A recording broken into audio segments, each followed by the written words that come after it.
نحمده ونصلي ونسلم على رسوله الكريم اما بعد فاعوذ باللہ من الشیطان الرجیم بسم اللہ الرحمن الرحیم۔ محترم حاضرین و سامعین، السلام علیکم ورحمۃ اللہ وبرکاتہ۔ اللہ تبارک و تعالیٰ کا بے پایاں کرم اور فضل ہے کہ اللہ تعالیٰ نے ہمارے اس پروگرام کو بہت پذیرائی عطا فرمائی ہے، اور ہمارے طلباء کرام نے، دوست احباب نے ہمارے اس پروگرام کو بہت سراہا ہے۔ اپنے کمنٹس میں انہوں نے ہماری حوصلہ افزائی کی ہے، ہم ان کا تہ دل سے شکریہ ادا کرتے ہیں۔ آج ہم اپنے اس پروگرام کے سلسلے کو آگے بڑھاتے ہیں، اور ہمارے پاس جو سوال آیا ہے وہ سوال یہ ہے کہ حج کی فضیلت و اہمیت کیا ہے، اور دوران حج اگر کسی کا انتقال ہو جائے تو اس کے بارے میں کیا حکم اور کیا تعلیم ہے۔ سب سے پہلے تو میں آپ کے سامنے حج کی فضیلت و اہمیت بیان کر دوں۔ پیارے آقا صلی اللہ علیہ وسلم نے حج کی فضیلت و اہمیت کو بیان کرتے ہوئے ارشاد فرمایا کہ من حج البیت فقضى مناسکہ وسلم المسلمون من لسانہ ویدہ غفر لہ ما تقدم من ذنبہ۔ سرکار دو عالم صلی اللہ علیہ وسلم کا ارشاد گرامی ہے کہ جس نے بیت اللہ کا حج کیا اور اس کے مناسک و ارکان پورے ادا کیے، اور دوران حج دوسرے مسلمان اس کے ہاتھوں سے اور اس کی زبان کی اذیت و تکلیف سے محفوظ رہے، تو اس کے پچھلے گناہ معاف کر دیے گئے۔ عزیزان محترم، اس حدیث مبارکہ کے اندر جہاں مناسک و ارکان کی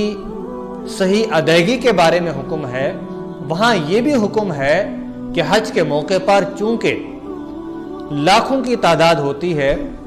اور ہر شخص یہ چاہتا ہے کہ وہ اپنے مناسک و ارکان جلد از جلد ادا کر دے، اس دوران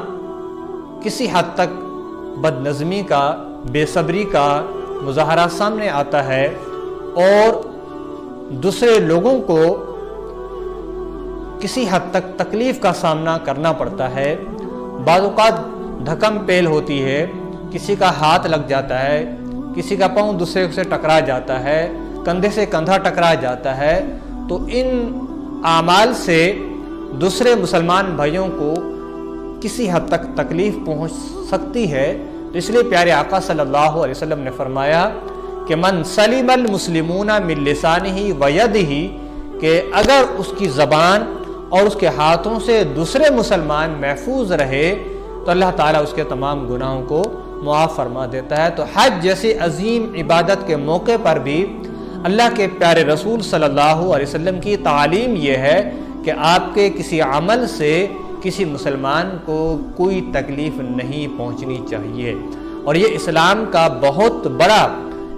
بڑی تعلیم اور بہت بڑا سبق ہے کہ آپ کی ذات دوسروں کے لیے فائدہ مند اور نفع آور ہو، کہ آپ کی ذات سے کسی کو کوئی تکلیف نہیں پہنچنی چاہیے۔ تو اسلام امن کی تعلیم دیتا ہے، اسلام دہشت گردی کی تعلیم نہیں دیتا، اسلام کسی کو تکلیف پہنچانے کی تعلیم نہیں دیتا، بلکہ اپنی ذات سے دوسروں کو فائدہ پہنچانے کی تعلیم دیتا ہے۔